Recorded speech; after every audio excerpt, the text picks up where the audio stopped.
euh, à Marbella, la femme de Menziatal, Chana Bat Sipora, si Dieu veut. D'accord, qu'elle ait une bonne réfoua chez les mains. Et David Ben Michal, Pardon? David Ben Michal, qui a eu un accident de moto en Israël, un ami à moi, Ouais. qui est dans le coma actuellement. David Ben Michal Mazal, Ok. Marcel, voilà. Réfoua chez les mains pour eux, si Dieu veut, pour David Ben Michal, c'est ça? Oui. Donc,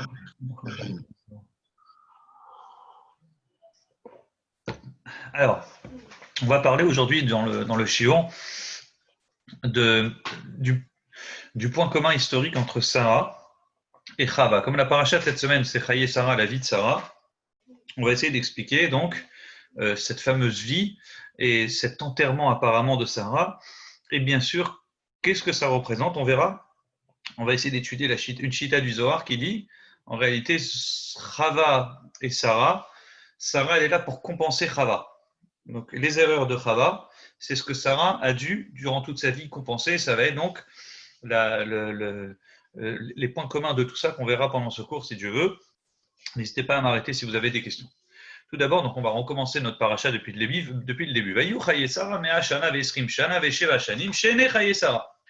Et ce fut les années de Sarah, et ce fut, pardon, la vie de Sarah. 100 ans, 20 ans, 7 ans. Je traduis littéralement exprès comme ça, donc 127 ans. Ce sont les années de la vie de Sarah. Ok. Le passou qui se répète. Si on dit et ce fut la vie de Sarah, donc Sarah a vécu 127 ans, puis ensuite on répète à la fin, ce sont les années de la vie de Sarah, c'est une redondance, une répétition qui ne sert à rien. C'est une grande question de tous les commentateurs. Et bon, plusieurs réponses sont rapportées. Rachid ramène sa réponse. Comme on verra après, d'autres ramènent d'autres réponses. On peut expliquer la chose suivante.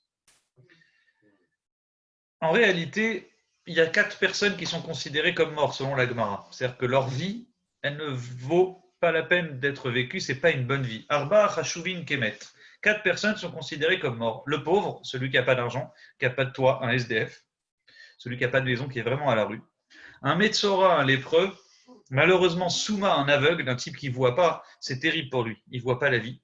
Et pareil, celui qui n'a pas d'enfant. Celui qui n'a pas d'enfant, qui termine sa vie sans enfant, alors c'est une vie qui ne vaut pas la peine d'être vécue, c'est une vie de mort, considérée comme mort. C'est terrible.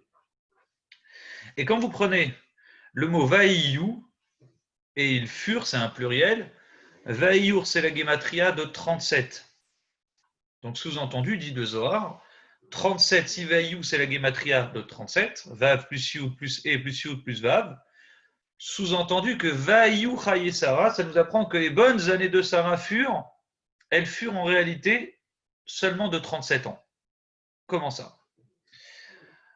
Deuxième remarque, Vaïyou Chaye Sarah. On aurait pu dire, comme c'est écrit plusieurs fois dans le Chumash, donc on compare ce qui est comparable, souvent c'est écrit Vaïechi, il a vécu. Ou pour une femme, on dit Vatéchi, elles vécurent. Pourquoi on a besoin de dire Vaïyou Chaye Sarah? Et ce fut les années de la vie de Sarah. Ce fut la vie de Sarah. Et à nouveau, ce chiffre 37 qui revient.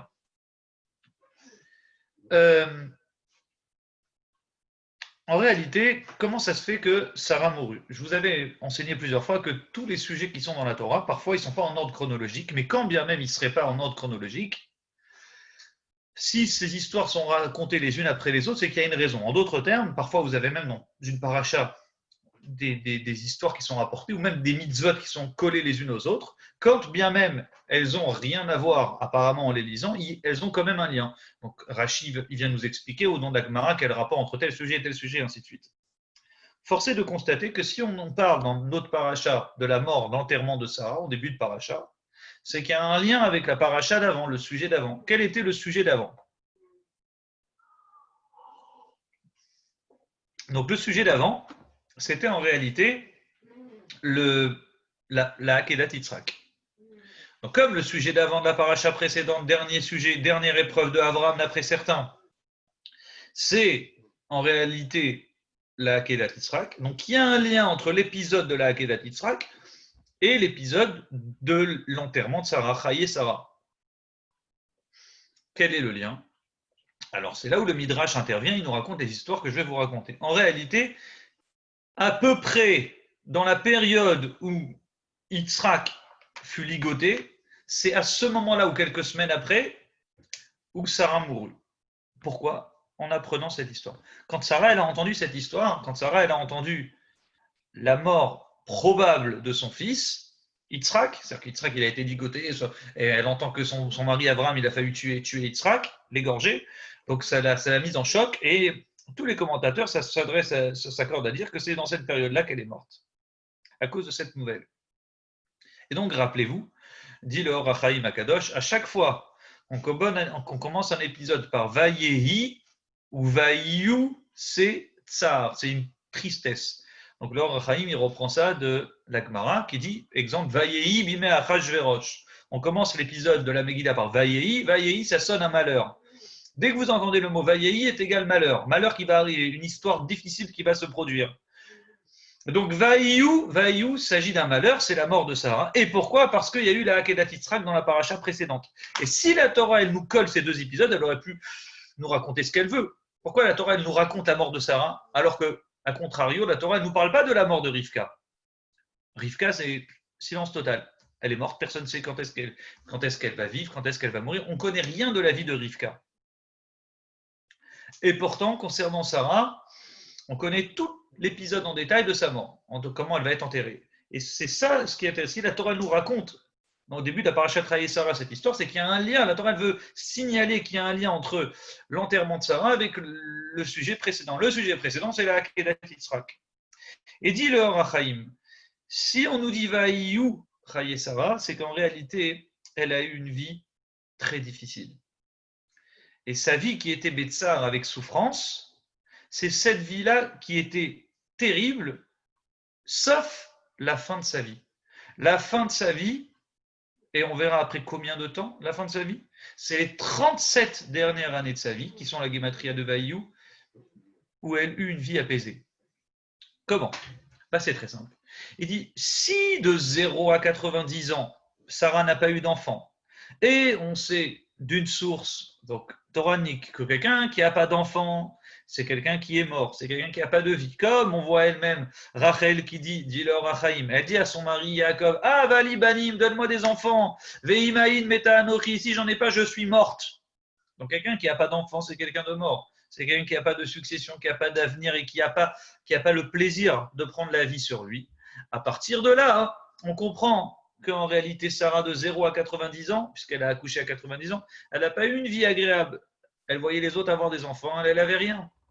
Plus, dit le Rachaim, si tu ajoutes 10 ans, où Yitzhak il avait de 0 à 10, où il y avait autour de Yitzhak ce Ishmael qui rôdait autour de lui et qui lui apprenait des bêtises et qui le poursuivait carrément pour lui faire du mal et le faire souffrir, où Sarah elle a souffert de cette période-là jusqu'au moment où elle demande à Abraham de chasser Ishmael, comme on a dit dans le cours de la semaine dernière, c'est 100 années elle a souffert.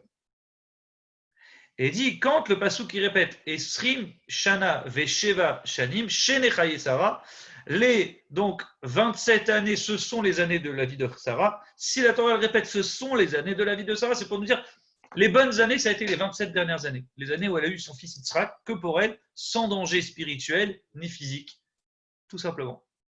Pourquoi 37? Vous direz aussi, on peut dire que c'est aussi 37 si on commence depuis la naissance, depuis les 10 ans, puisqu'elle a accouché à 90 ans, donc on peut additionner 37 ans, c'est la Gematria de Vaïou. Voilà les deux manières de voir les choses.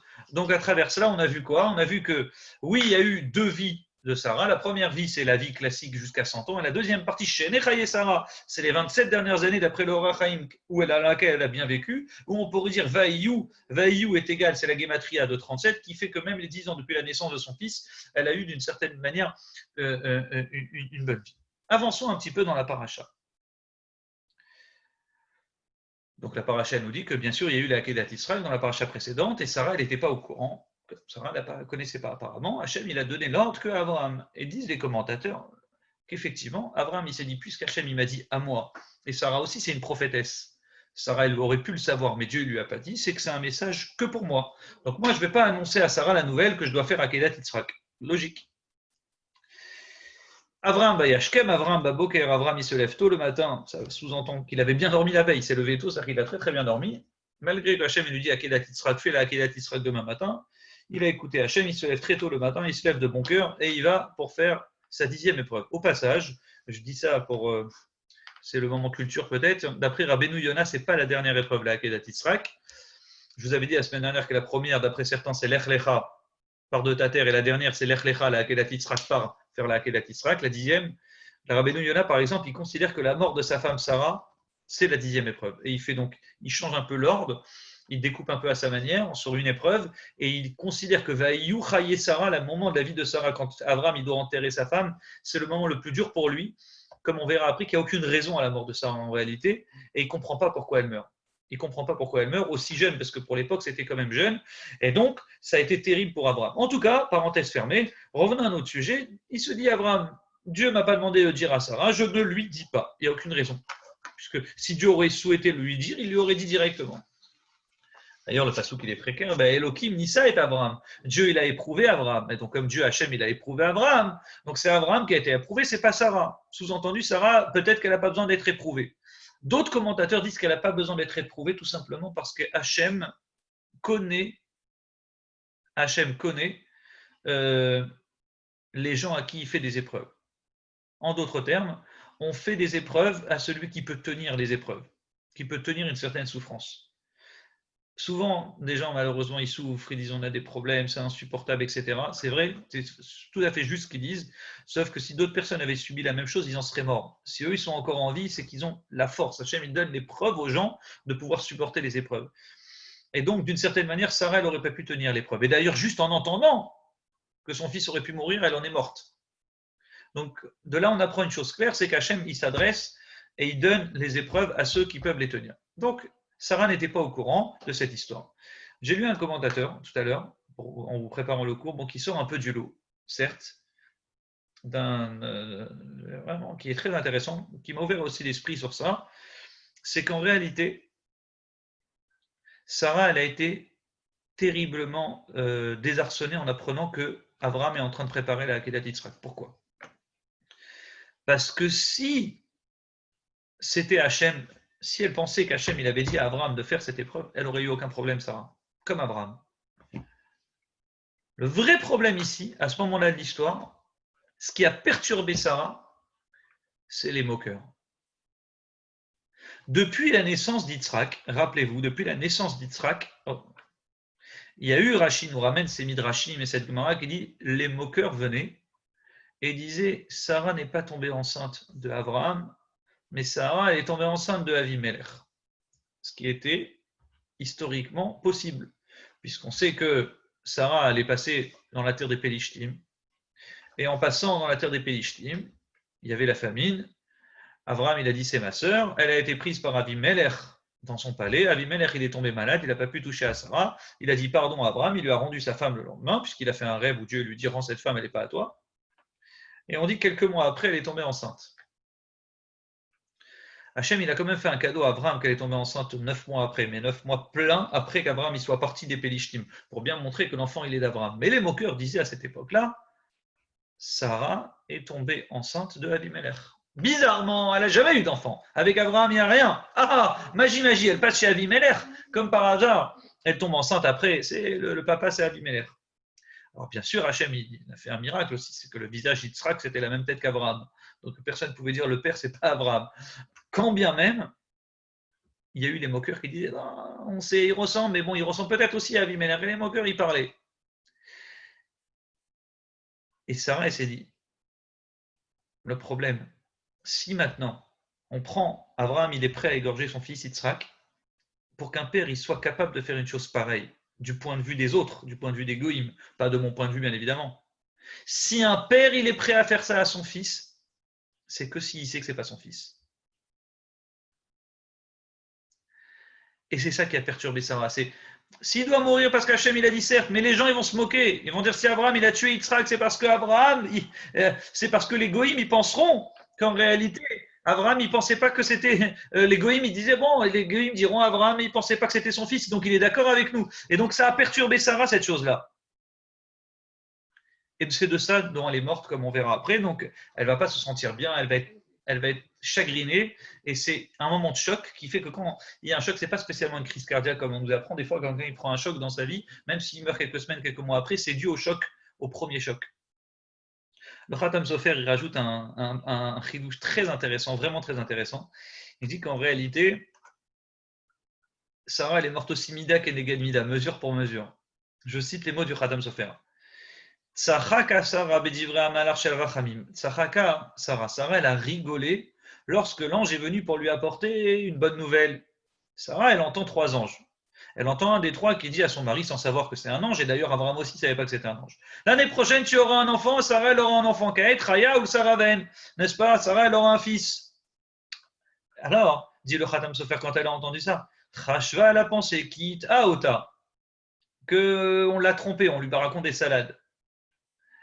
Alken, c'est pourquoi, dit le Khatam Sofer, Malach Satan it aota. Même l'ange, au moment où Sarah doit mourir, Mida Keneged Mida, c'est le Satan qui vient et qui trompe Sarah. It aota, pour le coup, il la trompe vraiment, en lui disant, ton fils, il est mort.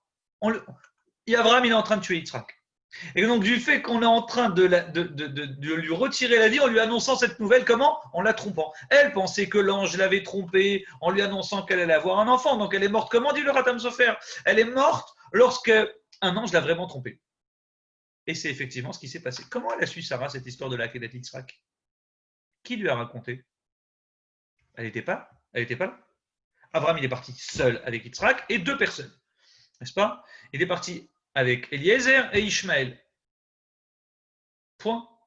Comment l'histoire s'est su? Surtout qu'elle s'est su avant même qu'Abraham ait le temps de revenir. Donc certains disent c'est Og, d'autres disent c'est le Satan. Le Satan, il est venu et il lui a retiré la vie à ce moment-là. Alors, le Khatam Sofer, bien sûr, il ne veut pas dire que ce n'était pas prévu qu'elle meure. Hachem, il avait décidé qu'elle meure. Mais comme un clin d'œil de l'histoire, toujours il doit se passer un genre de Mida Keneged Mida, mesure pour mesure. Hachem, il s'amuse toujours à ça. Quand par exemple les soldats égyptiens meurent dans la mer, Hachem, il fait un clin d'œil. Vous avez noyé les enfants juifs, alors moi aussi je vais vous noyer. Donc c'est très intéressant qu'Hachem il s'amuse à faire ce qu'on appelle un Mida Keneged Mida. Donc Sarah a pensé que l'ange l'avait trompée en lui racontant qu'elle allait avoir un enfant, donc elle finit par mourir par un ange qui la trompe vraiment en lui disant ton fils est mort, alors qu'il n'était pas mort. Avançons un petit peu dans ce sujet-là. Donc après la mort de Sarah, donc on va voir que Sarah, bien sûr, elle va être enterrée. Je reviendrai sur l'enterrement de Sarah. Deuxième partie de l'histoire, on doit remplacer, comme on verra après, Sarah. Quand il revient de Haramouri à Abraham, et il réfléchit, il dit, mais imaginons que mon fils serait mort. S'il serait mort, dit Rashi, Kvar aya oler blobanim, mon fils, il n'aurait pas eu d'enfant. À la rigueur, Hachem, il me demande de faire Akedat Yitzhak, je suis prêt à le faire. J'ai aucun problème, mais au moins mon fils, il aurait eu des enfants. J'aurais eu une descendance, une suite. Donc peut-être qu'il est temps de marier mon fils. Abraham, il se réveille, il dit, mais attends, quand même, Yitzhak, il faut que tu te maries, quoi. Il dit, cette Akedat Yitzhak, elle se serait faite, tu aurais eu des enfants, ça aurait été moins dramatique dans l'histoire, puisque tu aurais déjà eu une descendance. Donc il réfléchit à essayer de marier son fils avec éventuellement les filles de Haner, Eshkol et Mamré, qui étaient des très proches d'Abraham. Haner, Eshkol et Mamré, ils avaient aidé Abraham dans la guerre qu'il avait faite pour sauver Lot. Haner, Eshkol et Mamré, c'est eux qui l'ont aidé aussi pour faire la Brit Mila. Et donc Haner, Eshkol et Mamré, c'était des bonnes personnes qui étaient très très proches d'Abraham, qui vivaient pas loin de lui, et il pensait éventuellement marier son fils avec des filles de Haner, Eshkol et Mamré, qui étaient aussi des descendants de Shem. Donc il s'est dit, c'est de la famille. Et Dieu lui dit non. Et vient de naître, bien sûr, est né déjà Batzugo. Batzugo, c'est le comment dire, la future femme, bon, il y a un mot en français. Est née la future femme de Yitzhak. Donc il réfléchit comment il va faire pour la trouver. Donc ça va être le prochain sujet de la paracha. On dit Abraham, il va envoyer Eliezer. Eliezer, il va aller chez Bethuel. Bethuel, c'est le fils de Nahor. Nahor, c'est le frère de Abraham. Donc Yitzhak et Bethuel étaient cousins. Et donc, sans savoir, il va réussir à trouver Rivka, qui est la fille de Bethuel. Donc Yitzhak, il va se marier avec la fille de son cousin germain. Dit le Midrash, Vezarach Hashemesh ou Ba Hashemesh. Rappelez-vous, qu'est-ce que je vous ai dit en début de cours? Je vous ai dit toujours, il y a un lien entre les sujets. Si on nous parle au début de la paracha, donc la mort de Sarah, et le sujet d'après, c'est le mariage de Yitzhak et Rivka, c'est qu'il y a un lien entre ces deux sujets. C'est la règle. Quel est le lien, dit le Midrash? Zarach Hashemesh ou Ba Hashemesh. On nous apprend de là que quand le soleil brille, le soleil vient. Ça veut dire qu'en fait, quand le soleil est encore présent, eh ben, le prochain soleil est déjà là. En d'autres termes, le soleil ne se couche pas sans avoir déjà un premier rayon de soleil qui est potentiellement là. Et dit le Midrash, Sarah meurt, Rivka est déjà là. Il y a déjà un potentiel de Rivka qui est là depuis déjà la mort de Sarah.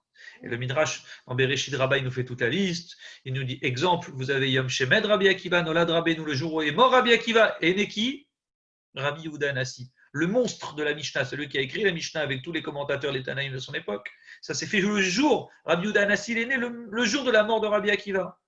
Ensuite, la Midrash continue, le jour de la mort de Rabbi Yehuda Anassi, est né Rabada, Barava, et ainsi de suite, tous les grands monstres de la Gemara et de l'Etanaïm. Et puis ensuite, d'autres exemples sont rapportés comme Moshe. Moshe se couche, le Shemesh, le soleil de Moshe se couche, Izrach Shimsho chez Yehoshua. Yehoshua est l'objet d'être là déjà potentiellement. Du vivant de Moshe, Yehoshua, il a commencé à briller. De la mort, juste avant la mort de Yehoshua, Zacha Shimsho shel Otniel va commencer à briller déjà le soleil de Otniel. C'est-à-dire que Yehoshua va s'apprêter à mourir déjà du vivant de Yehoshua, Otniel. Le potentiel de Otniel, Ben Kenaz, était déjà là. Et puis ensuite, conclut le Midrash, tant que Sarah, le Shimsha shel Sarah, il y avait le soleil de Sarah, déjà potentiellement a commencé à briller le soleil de Rivka. Donc voilà le lien entre ces deux sujets, mariage d'Yitzhak et Rivka. Le sujet d'avant, c'était quoi? C'était la mort de Sarah. Et pourtant, regardez bien. Vaïou, c'est écrit et ce fut, et voilà que le jour de la mort de Sarah, Abraham y vient et il fait ce qu'on appelle un espède. Le premier espède de l'histoire, c'est des éloges funèbres. Un espède. Toujours aujourd'hui, quand on enterre les gens, on fait ce qu'on appelle le espède. On pose le mort et avant d'enterrer, on dit bien de lui quand c'est vrai et quand on le connaît. On ne peut pas inventer des salades, c'est très grave. C'est une halakha du Shulchan Aruch, quelqu'un qui ne connaît pas un mort, qui se met à raconter des trucs sur le mort, positifs bien sûr, mais qui sont soit pas vrais, soit à moitié vrais. Alors c'est assourd, limite ça lui fait du mal. Donc, comme ça, il faut avancer un peu sur le sujet de Sarah. Elle est enterrée, Abraham il fait un espède. Magnifique. Il n'y a jamais écrit une fois la notion de espède. Vayavo Abraham l'ispod. Abraham il est venu pour faire le espède. Or, quand vous réfléchissez bien, jamais la Torah parle d'espède, d'éloge funèbre. La première fois où on retrouve des éloges funèbres, c'est chez Sarah. La Torah nous parle de la mort de Adam Arishon, et puis voilà, Adam Arishon est mort, il est mort à 930 ans. C'est Adam Arishon, c'est le monstre, hein, le premier homme de la terre, et pourtant il n'y a pas eu d'éloge funèbre, personne ne s'est réuni en disant hey, Adam il était comme ci, Adam il était comme ça, et pas du tout. Et on dit, Abraham, il vient faire un espède. Juste pour info, vous saurez aussi, je vous l'avais dit la semaine dernière, d'après certains, l'éloge funèbre d'Abraham, il n'y a pas écrit dans la Torah, qu'est-ce qu'il a dit, mais c'est le fameux Eshet Raïl. Le fameux Eshet Raïl que vous connaissez, Eshet Raïl du roi Salomon qui a été écrit dans Michelet. En fait, le roi Salomon, il a fait que reprendre quelque chose qui s'était transmis de génération en génération, des premiers éloges funèbres qui ont été faits de Abraham sur Sarah. Pardonnez-moi, j'arrive.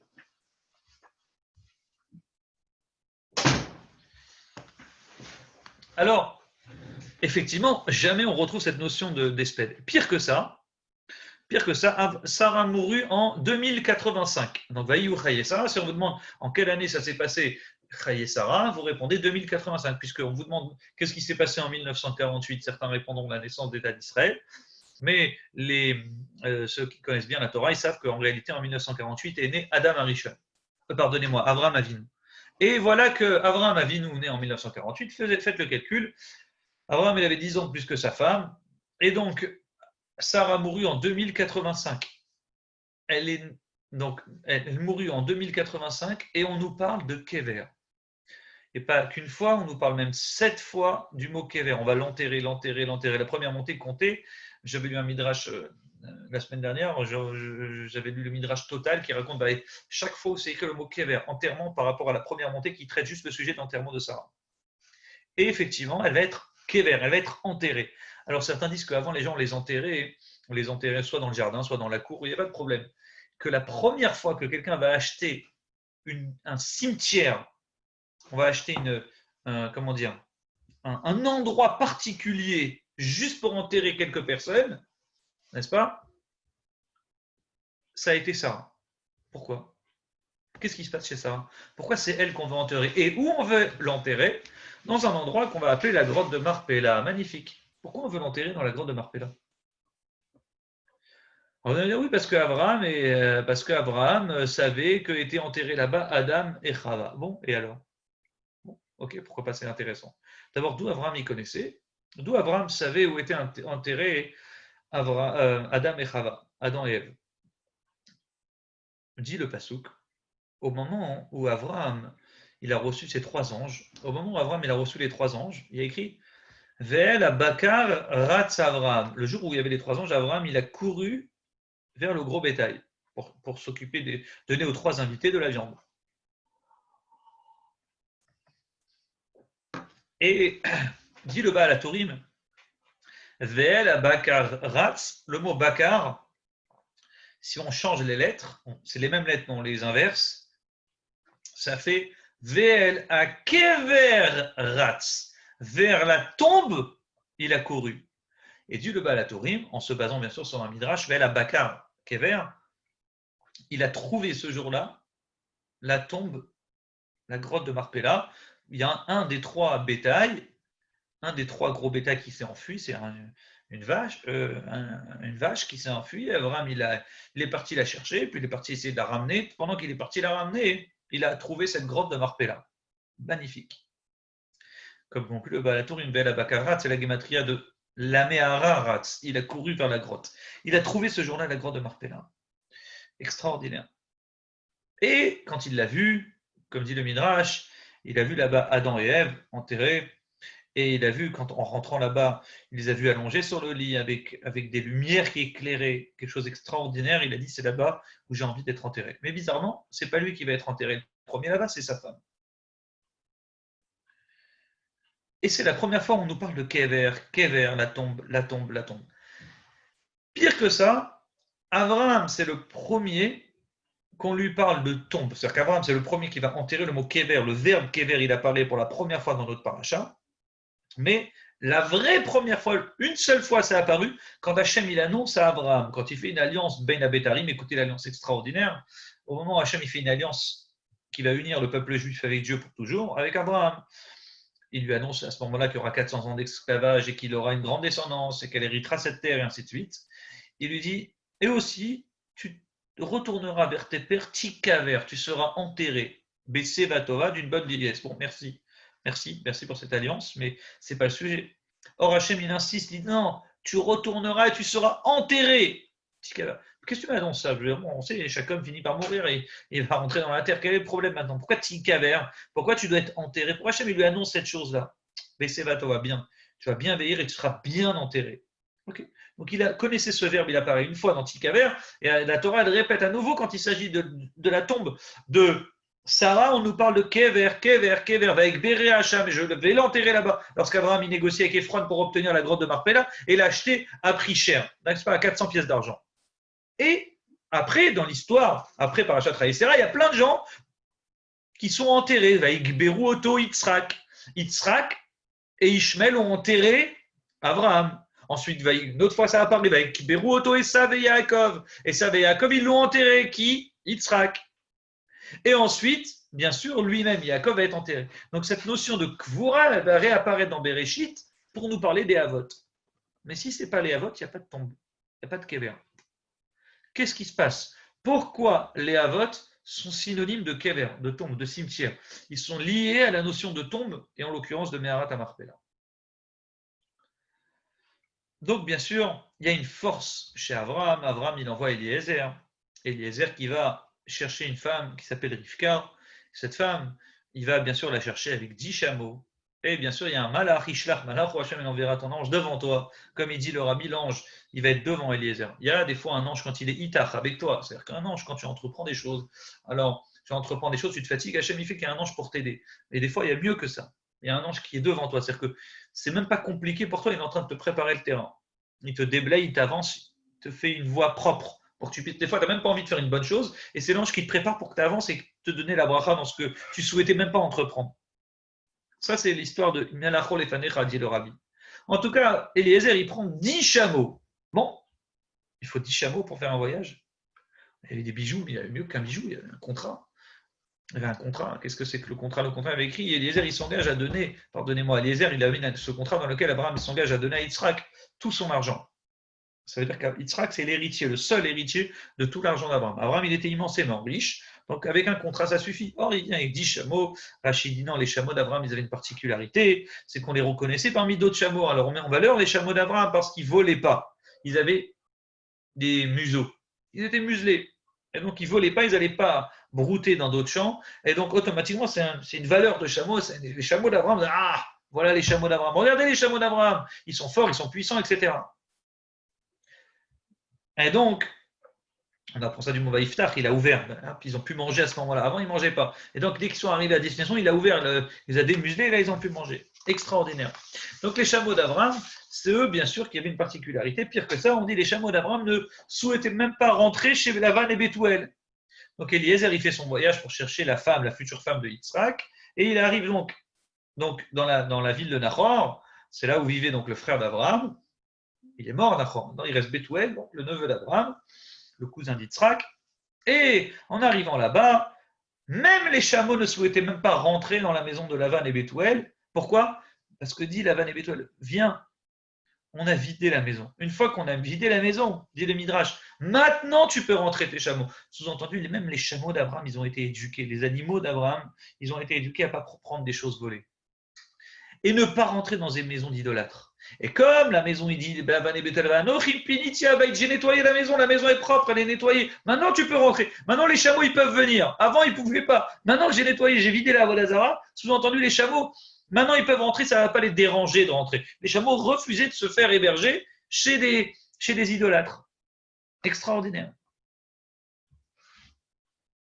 Et puis là-bas, ils vont trouver cette extraordinaire fille Rivka. Vous connaissez le miracle, comment Eliezer il a trouvé Rivka, il a fait une prière à Dieu, et avant même qu'il ait terminé sa prière, dit le Midrash, avant même qu'il ait terminé sa prière, Eliezer, il a trouvé cette fille Rivka qui est venue à lui, qui lui a proposé l'eau pour donner au chameau, et ainsi de suite.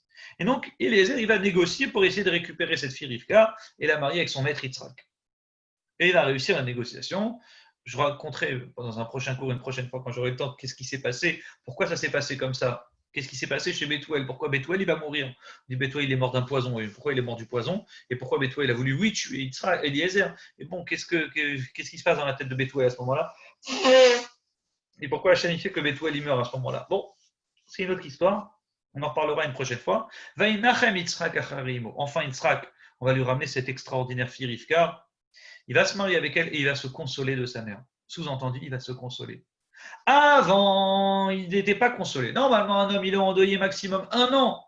On ne peut pas être endeuillé plus. Il sera qu'il était inconsolable de la mort de sa mère et ça a duré pendant au moins 3 ans. Et quand elle est venue et elle s'est mariée avec lui, là, il s'est consolé, il l'a emmené dans la tente de sa mère. Et quand il l'a emmené dans sa tente de sa mère, il a vu, il a compris que c'était le moment de se marier avec elle et que c'était une fille bien pour lui. Pour la petite parenthèse, et là on apprendra ça à tous nos jeunes couples, que de ce passouk il y a un petit chidouche, je le répète chaque année, mais c'est important. Yitzhak, il a emmené Rivka dans la tente de sa mère, n'est-ce pas? Vatei l'oleisha, elle fut sa femme, va yea va, et il l'a aimée. Donc elle fut sa femme et il l'a aimée. De là on apprend un chidouche de la vie que les anciens y connaissent. C'est un chidouche tout bête. Mais des fois, il faut les rappeler aux jeunes, c'est qu'il ne faut pas attendre l'amour avant d'aimer quelqu'un. J'aime, après maintenant je me marie, pardonnez-moi. Ouais, j'ai pas senti le coup de foudre, j'ai pas eu, j'ai pas rien, ok, qu'est-ce que tu racontes maintenant? T'as quelque chose à lui reprocher au garçon? Le garçon, t'as quelque chose à reprocher à la fille? Non, t'as rien à reprocher, tout se passe très bien. T'attends quoi? T'attendras le coup de foudre. Tout ça, c'est des trucs de goïm. Nous, on sait que chez les juifs, il n'y a qu'une chose qui compte, c'est tu te maries, si tu te sens bien sûr avant, tout va bien, tu te maries. Le vrai amour, il se construit après. C'est un amour sirli, comme il dit le Tanya. C'est un ava sirli, c'est pas un ava chimite naturel, avec t'es excité, t'as envie de te marier comme un bébé qui aime un chocolat. Pas du tout. Un amour réfléchi, ça se construit après le mariage. Revenons à notre sujet. Quand il le ramène dans la tente de Sarah, il a compris à ce moment-là que ça devait être sa femme. Et il dit à Rashi, pourquoi dès qu'il emmène vers la tente de Sarah, sa mère, là il dit, ah super, ça pourrait être ma femme. Avant, il avait le doute. Mais quand il l'a ramené dans la tente de Sarah, il y a eu quelque chose d'extraordinaire qui s'est passé. On dit elle est devenue, entre guillemets, Rivka, c'était l'exemple parfait de Sarah, parce que quand Sarah était en vie, il se passait 3 choses merveilleuses. Première chose, la bougie qu'elle allumait vendredi après-midi avant Shabbat. Elle restait allumée, pas 24 heures ni 48 heures, mais elle restait allumée 6 jours. Et vendredi après-midi après, elle rallumait, comme une bougie qui restait éternellement sans s'éteindre. La pâte, le pain de challah, la challah qu'elle préparait, la pâte, elle gonflait tout seul. Aujourd'hui, on utilise des choses pour faire gonfler la pâte, mais chez Sarah, quand elle utilisait la pâte, elle gonflait naturellement, facilement. Ça a l'air bête, mais c'est quand même une bracha. La bracha se trouvait dans la pâte. Et enfin, il y avait une clim, un nuage qui se tenait toujours sur la tente de Sarah, d'une manière extraordinaire, comme si que, voilà, pour reposer Sarah, pour pas qu'il y ait le soleil qui tape sur sa tente. Et donc les gens, ils voyaient un petit nuage au-dessus de la tente de Sarah. Et juste ça, c'était quelque chose d'extraordinaire. Bon, bien sûr, ces miracles-là vont se reproduire dans l'histoire. Ces 3 miracles-là, on dit, ça a été l'image à petite échelle, mais assez avot siman et banim. Tout ce qui s'est passé pour les pères se repassera pour les enfants. Vous savez que c'est exactement ce qui va se passer. Donc, à nous, je ne parle pas de l'histoire de Hanouka, des bougies, des lumières qui vont rester allumées pendant très longtemps, n'est-ce pas, pendant 8 jours. Mais au-delà de ça, on dit que dans le temple, il y a eu ces 3 miracles qui se faisaient. Premier exemple, la lumière, la menorah, la lumière de Ner Ravi, au milieu de la menorah, n'est-ce pas, la bougie qui était utilisée un peu comme on appellerait aujourd'hui le shamash, celle du milieu, elle restait allumée éternellement. C'est-à-dire que jamais la lumière de la menorah s'était éteinte. Toujours on réallumait la lumière du milieu pour allumer les autres.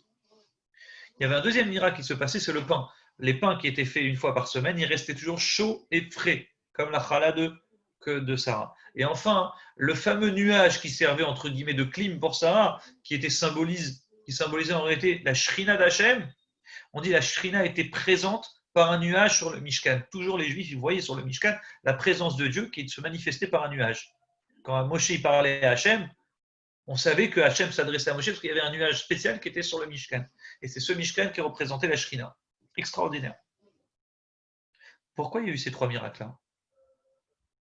Pourquoi Hachem il manifeste à Sarah, n'est-ce pas, sa grandeur à travers ces 3 miracles-là? Qu'est-ce qui se passe dans ces 3 signes qui font que c'est ces 3 points-là qui font mettre en valeur Sarah et puis ensuite Rivka. Lorsque Rivka va se marier, qu'il sera que ces 3 points reviendront, il sera consolé. Mais qu'est-ce qu'il y a dans ces 3 points? Pourquoi spécialement ces 3 points-là? Alors le Chizkuni dit une chose connue. Il dit, vous avez dans ces 3 points les 3 qualités qui sont liées aux femmes. Les 3 points, les 3 mitzvot qui mettent en valeur la femme. La nida, la femme nida, c'est la mitzvah qui est exclusivement pour une femme, plus que pour un homme, bien évidemment. Chala, la chala, c'est un travail qui est fait par la femme, la afrachat chala. Elle peut être faite aussi pour par un homme, je vous rassure, mais c'est principalement fait par une femme. Et enfin, adla kataner, on dit les nérotes. Les nérotes, c'est les 3 mitzvot des femmes. Et on dit la colonne de nuée, c'est relié. La seule point qui ne correspond pas, c'est la nuée. La nuée, c'est la nida.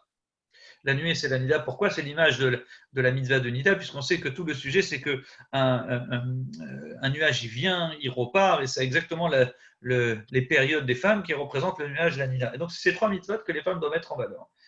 Et donc, le Zohar dit, et on rentre dans la dernière partie du cours qui est très importante. Adam Arishon, lorsqu'il a écouté sa femme Chava, et donc ça va être objectif, on verra maintenant le parallèle entre Sarah et Chava. Lorsqu'Adam Arishon a écouté sa femme Chava, il a écouté de bon cœur, ou pas, bon, il y a des discussions sur ça, on dit Adam Arishon, il a fauté. Mais à travers sa faute, il a entraîné 3 choses graves, ces 3 plus grandes avérotes qui existent sur Terre, qui sont Avodah Zara, l'idolâtrie, Gilou Yarayot, le mariage interdit, et le crime. Adam Arishon, en acceptant, en cédant juste à l'interdiction du fruit interdit, à travers ça, il a fait les 3 terribles avérotes qui sont liées aux Juifs et à quel point elles sont tellement graves qu'on dit un homme il doit se laisser tuer mais il ne doit pas les enfreindre. Toutes les autres, on peut les enfreindre, pas ces 3-là. L'idolâtrie, mariage interdit et le crime. Comment? On dit quand, à ce moment-là, Adam Arishon et Chava, ils ont cru à la parole du serpent.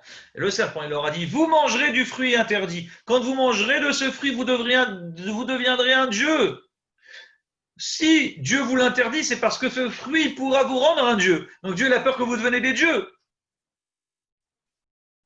Adam Rishon, il entend ça, et Chava, ils ont cédé. Tu as raison, peut-être c'est ça le problème. Nous aussi, on va devenir comme Hachem. Sous-entendu, qu'est-ce qui est avant Dieu? Le fruit. Donc là, à ce moment-là, clairement, ils sont en train d'enfreindre. C'est clairement la notion de Avodah Zarah, l'idolâtrie. Tu crois quoi que le fruit il est plus important que Dieu? Le fruit il est tellement magique, tellement intéressant, qu'il va te rendre un Dieu. Sous-entendu, Dieu il vient avant le fruit, il vient après le fruit. Deuxième problème, on dit, il y a le serpent. Le serpent, il a jeté son venin sur Chava ce jour-là. Cette notion de marier son venin, son idolâtrie, sa bêtise avec Chava, elle symbolise un mariage interdit. Il a amené, il a laissé faire ça. Et ça a été terrible. Et enfin, bien sûr, on dit le crime. Pourquoi le crime? Qu'est-ce qu'il a fait? Adam, il a tué personne. On dit non. Depuis qu'Adam a fauté, on dit Hachem, il a décrété qu'il y ait la mort sur terre. Avant, l'homme, Adam Arishon, il devait être éternel. Il ne devait pas mourir. Et depuis qu'il a fait cette interdiction, il en est mort. Il a amené la mort. Ça veut dire, il a dit bon, à partir de maintenant, les hommes deviendront mortels. Adam, c'est le premier qui va mourir, qui va vivre très longtemps. Juste avant Métouchélar, Methusalem, c'est le plus longtemps. Mais Adam, il a eu une magnifique vie. C'est juste qu'il a donné un peu de sa vie à David Amelech. Il aurait dû vivre 1000 ans. C'est pas mal. Hachem, il a quand même réduit. Donc ça devait être éternel, il est passé éternel à 1000. Mais 1000, c'était pour aujourd'hui quelque chose d'extraordinaire. Et donc de ces trois fautes-là, on dit c'est exactement ce que Abraham il va essayer de faire pour essayer de régler. Mais Abraham, il ne réglera qu'une partie du problème. Yitzhak, il réglera une deuxième partie du problème. Et Yaakov, il réglera la fameuse troisième partie du problème. Et là, les Havot, nos trois pères, ils ramèneront cette shrina qui avait disparu à cause de Adam et Chava. Abraham Avinu, il provient de Tipat Terach, il provient de la goutte de Terach. Terach, c'était le super idolâtre. Le père de Abraham, c'était le super idolâtre, l'idolâtre qui faisait faire de l'idolâtrie à tout le monde et qui connaissait tous les trucs de l'idolâtrie. C'était un génie. C'était un artiste. Et qu'est-ce qui se passe, dit le Zohar? On dit Abraham, il fait tchouva. Abraham, il casse les idoles de son père. Abraham, il détruit toutes les bêtises, tout ce que son père a construit, il le détruit. Il se détache de cette idolâtrie. Et il fait régner Hachem sur terre. Il dit, il n'y a qu'un Dieu qui existe, c'est Hachem. Tout le reste, c'est des bêtises. À ce moment-là, il est en train de réparer la première faute de Avodah Zarah qui a été faite par Adam Rishon. Et il se dégage tellement qu'il est même prêt à mourir, lui, se faire jeter dans le feu pour pouvoir amener Hachem sur terre. Et comme c'est rapporté, Psilé, tu dois brûler la Avodah Zarah. Abraham, il était prêt à se faire brûler, à se faire détruire. On meurt, mais on ne fait pas la Avodah Zarah. Mais, dit le Zohar, retenez bien ce point, c'est très intéressant.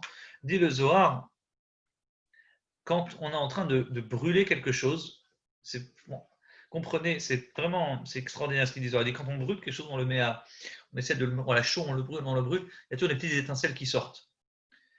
Des impuretés du métal qu'on est en train de brûler. On dit la Avodah Zarah, ce qu'il est en train de brûler Abraham, ce qu'il est en train de détruire, donc cette Avodah Zarah, il y a des impuretés qui sortent. Quelle est l'impureté qui va sortir de Abraham? C'est Ishmaël. Et qu'est-ce qu'il y a écrit concernant le fils de Abraham qui s'appelle Ishmaël? Il a écrit Veine, qu'est-ce qu'il faisait Ishmaël? Metzachek, il faisait de la Avodah Zarah, il apprenait l'idolâtrie à Yitzhak. On dirait aujourd'hui, il lui montrait le nouveau iPhone, etc. Il apprenait des bêtises. Et c'est à ce moment-là que Sarah dit, divise pas, enlève ce fils de chez moi parce qu'il fait des bêtises. Ishmaël était en train d'apprendre la Avodah Zarah. Ishmaël, c'est le fils d'Abraham. Donc c'est l'impureté d'Abraham qui sort, qui se dégage, et ce Ishmaël-là, il l'apprend, il est en train de créer de la Avodah Zarah. Yitzhak, il vient. Yitzhak, il va réparer la deuxième faute de Adam Arishon. Quelle était-elle? Laquelle était-ce? C'était le crime. Yitzhak, qu'est-ce qu'il fait? Tu as emmené l'impureté à Adam Arishon. Moi, tu as emmené, pardonnez-moi, la mort sur terre. Moi, je vais être prêt à mourir pour Hachem.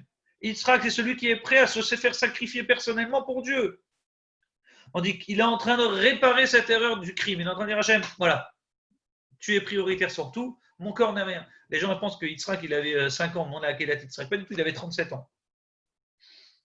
Et Yitzhak, c'est tellement la perfection, on est en train de travailler cette impureté, et tellement on est en train de travailler qu'il y a des petites impuretés qui sortent de ce métal qu'on est en train de brûler, qu'on est en train de détruire. Lesquelles étaient-ce?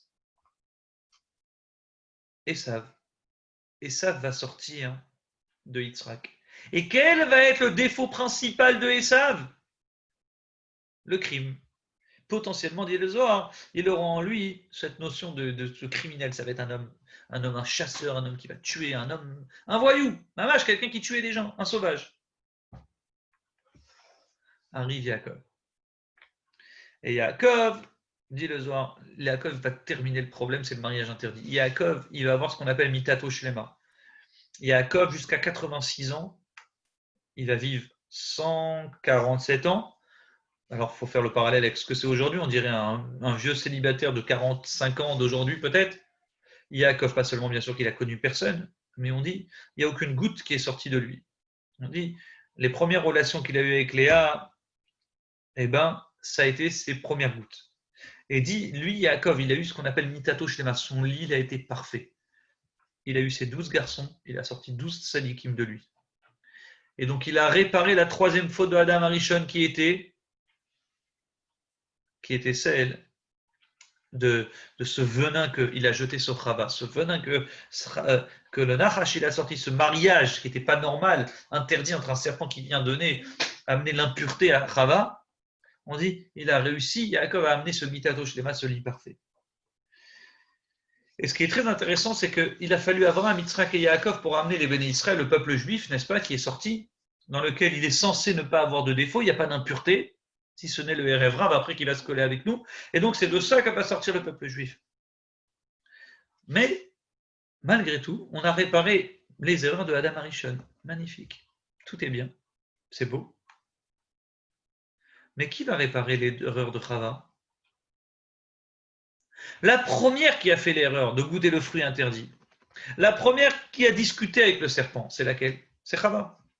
Qui va réparer l'erreur de Chava? Adam Arishon, c'est juste le deuxième qui vient prendre de Chava. Mais l'origine qui est Chava, qui va pouvoir dégager de Chava, retirer cette faute et ramener la Shrina sur terre? Qui? C'est Sarah. Et Sarah, à elle toute seule, elle va être capable de se dégager des 3 erreurs qu'elle a emmené Chava sur terre. Qui est le mariage interdit, le crime et bien sûr l'idolâtrie. Et à elle seule, Sarah, à elle toute seule, quand la Torah elle nous témoigne des 3 miracles qui étaient sur la tente de Sarah, représente dans ces 3 miracles en réalité le pardon et le symbole des 3 erreurs de Chava qui disparaissent. D'abord, dit le Midrash qu'en réalité, Shofer dam à Adam, Adam damo ishafer. Un homme qui commet un crime, n'est-ce pas, qui fait sortir le sang de quelqu'un, lui aussi il périra dans le sang. Son sang coulera. Alors, c'est rapporté, dit le Midrash, qu'en réalité, bien sûr, elle a donné Chava, c'est la première qui a donné du fruit interdit à son mari. Alors, dit le Midrash, elle aussi, elle va être punie par quoi? Par le dam nida, le sang de la nida. Elle va avoir ses règles. Une femme, à l'origine, telle qu'Hachem il avait pris, elle ne devait pas avoir de règles. Elle devait être normale, comme un homme. Et puis ensuite, elle va passer par ce stade de règles. Le sang va compenser le sang. Quel sang? Le sang que Adam Arishon il va être mortel. Adam Arishon et Chava devaient être immortels. Elle a emmené que le fait que Chava, Adam, pardon, il va être mortel. Donc elle aussi, elle a commis un crime, et donc ce crime-là, elle va le réparer à travers le sang. Enfin, la chala, le pain. Le pain, on dit, qu'est-ce que c'est que la chala? Donc Sarah faisait très attention à cette notion de nida, n'est-ce pas? La colonne de nuée qui symbolisait la perfection de la mitzvah de nida qu'elle faisait Sarah. Enfin, la chala, qu'est-ce que c'est que la chala? Pourquoi? On dit elle avait la pâte magnifique, elle avait la belle chala, la belle pâte qui gonflait. C'est beau la chala. On dit non, la chala, elle symbolise la faute qu'elle est en train de réparer, d'avoir usé Adam Arishon Adam. C'était ce qu'on appelle chalato shel olam, la pâte du monde. La pâte du monde, de même que Hachem il a fabriqué une pâte pour fabriquer Adam, que Chava ne vient pas d'une pâte, elle vient de Adam. Alors que Adam Arishon il vient d'une pâte, Hachem il a pris de la terre, Adam, Adama. Il en a fait une terre, et Hachem, il a soulevé la terre, et voilà, ça va être l'homme, en faisant une pâte.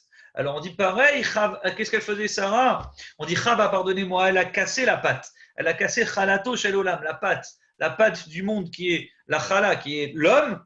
Alors pareil, on dit Sarah, Chava, elle a fauté en détruisant, en abîmant cette Chala. Alors automatiquement, qu'est-ce qu'elle fait? On dit il y a eu une Chala, merveilleuse Chala, la pâte qui gonflait, la pâte qui était extraordinaire par son comportement. Sarah, elle a réussi à compenser l'erreur de Chava. Et enfin, la bougie. La bougie, dit le Midrash. Pourquoi cette bougie, elle tenait pendant 6 jours? Parce que Sarah, elle a fait le contraire de Chava. Sarah, elle a élevé son mari, Sarah, elle a soutenu son mari, Sarah, elle a tout fait pour son mari. Et donc, de même que Chava, qu'est-ce qu'elle a fait? Elle a éteint la bougie du monde, dit le Midrash. Elle a éteint le Nero, la bougie de Adam Arishon, la Neshama d'Adam Arishon. Comme c'est écrit Ner Hashem, Nishmat Adam. La bougie, c'est la Neshama. De même que Chava, elle a éteint cette bougie qui est Adam Arishon, la Neshama d'Adam Arishon. Alors elle faisait attention à ses bougies de Shabbat et qu'est-ce qu'elle fait à travers ces bougies? Quand on nous dit que les bougies, elles restaient allumées d'un vendredi à l'autre vendredi, c'est pour mettre en valeur la notion du fait que Sarah, c'est celle qui soutenait son mari. Enfin, le Midrash dit, en réalité, dans ces trois mitzvot auxquels elle tenait Sarah, ça symbolise les trois avérotes dont je vous ai parlé tout à l'heure. La chala, en réalité, il s'agit de quoi? Il s'agit de le fait de mettre en valeur que la mekaya mitzvah chala, c'est comme si qu'il est mevatel avodazara. Tout celui qui fait la chala, c'est comme si qu'il annule la avodazara. Dit le Midrash, c'est pour ça que la mitzvah de chala, c'est écrit dans Parashat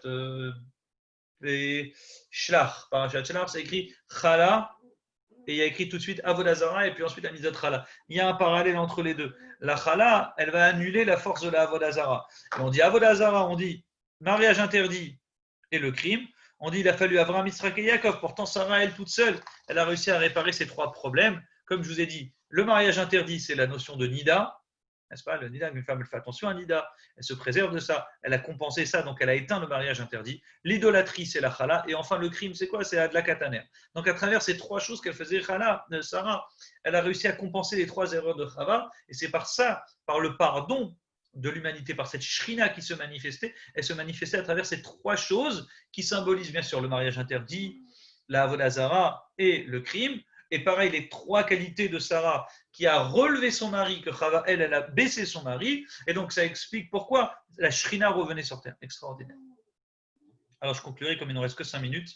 Je n'ai pas été au bout du shiur, mais c'est pas grave. Je conclurai juste en vous disant qu'en réalité, ici, on comprend Adam Arishon, c'est le premier des hommes. Gadol, on l'appelle le grand. Le premier qu'on appelle Gadol. Yahushua, on dit le grand, le génie, le géant, pour être tout à fait précis, c'est Abraham. Abraham, c'est le premier, bien sûr, qui a écrit en Dieu, mais c'est surtout le premier qui a pardonné Adam Arishon, qui a pardonné l'erreur de Adam Arishon, qui a corrigé cette erreur de Adam Arishon. Magnifique.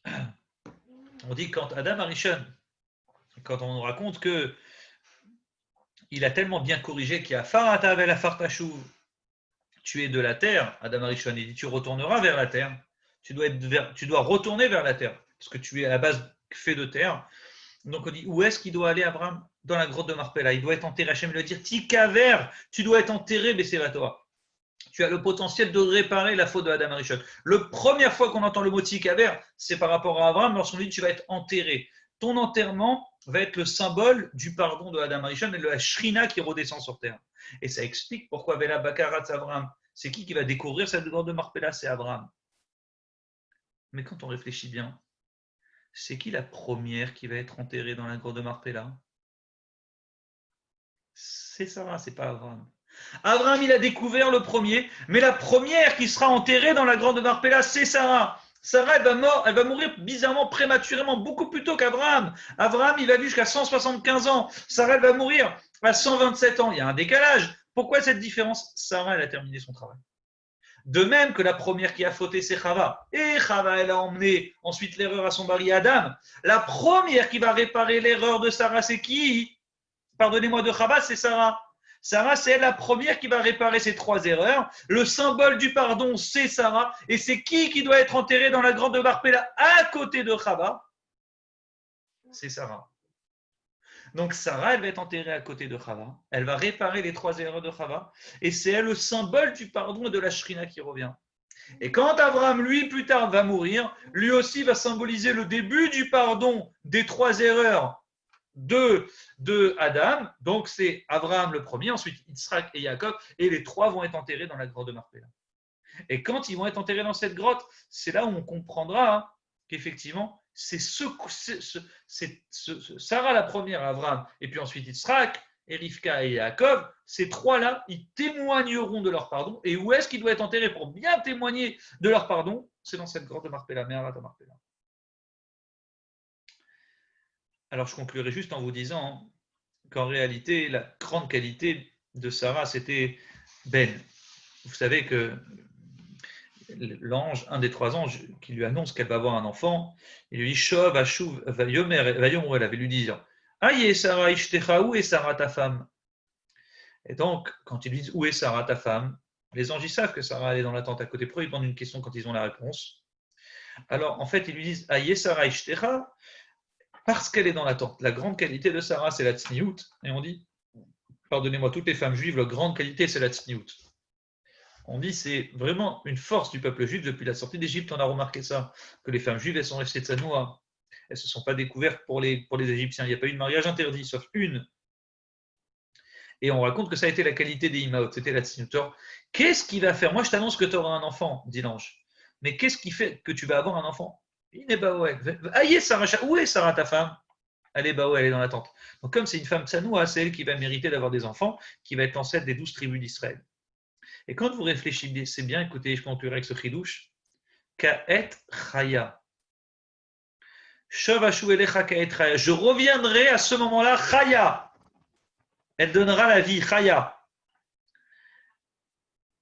Et ce qui est très bizarre, c'est ce mot-là, Ka'et Chaya. Conclu, quand on réfléchit bien, Adam Arishon, il a appelé le nom de sa femme Chava. Pourquoi il a appelé Chava? Parce que I Aïta M Kol Chai, c'était la mère de tous les Chai, de tous les vivants. Chava est censée être la mère de tous les enfants humains de la terre, donc on l'appelle Chaya. Mais c'est pas logique. On aurait dû l'appeler Chaya, pas Chava. Je répète le pasuk. Vaikra Adam Shamishto Chava. Adam, il a appelé le nom de sa femme Chava, parce qu'elle était M Kol Chai, la mère de tout vivant. On l'appelle la Chaya. Pourquoi tu l'appelles Chava?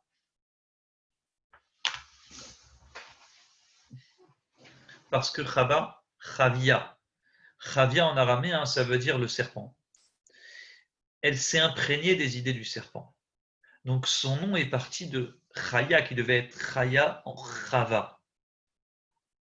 Et laquelle va réparer, va amener Chaya à la vie, qui va reprendre ce nom d'origine qui était celui de Chava, sans le serpent, sans Chavia. En araméen, on dit Chavia. C'est qui? C'est ça. Hein. Donc, Nikaet Chaya, pourquoi tu auras un enfant, dit l'ange? Parce que Shov Ashou, je reviendrai vers toi l'année prochaine. Kaet Chaya à ce moment-là, parce que c'est Chaya. Parce qu'elle a repris les qualités de Chava telles qu'elle était à l'origine. Et donc, c'est grâce à ces qualités que Chava, elle a récupéré.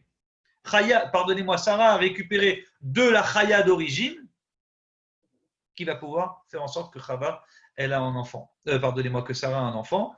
Et donc, cette Sarah qui est Chaya, elle va donner la vie, parce que justement, elle a compensé les trois erreurs qui ont emmené à l'humanité. Donc, je vous ai dit, donc c'est elle qui va compenser, qui va réparer tout ça. Et c'est pourquoi Sarah, même après sa mort, comme il dit le Rabbi dans une sira, même après sa mort, Sarah, elle est encore en vie.